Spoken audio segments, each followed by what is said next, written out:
Il 2023 sarà caratterizzato da un primo semestre con alcune difficoltà.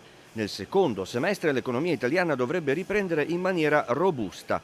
Parole del presidente di Confindustria Carlo Bonomi, il quale però teme una frenata degli investimenti. Spetta al governo stimolarli, ha suggerito. Un auspicio di ripresa che ci si può attendere anche per l'economia veneta? Auspico che in realtà la ripresa possa essere più veloce di quella del secondo semestre di quest'anno. Spero che possa essere già alla fine di questo primo trimestre, perché indubbiamente ancora ci sono molte difficoltà, ma alcune di queste vanno chiaramente scemando. Vedisi il costo delle materie prime che sta scendendo, l'energia e il gas che sta ritoccando da valori massimi.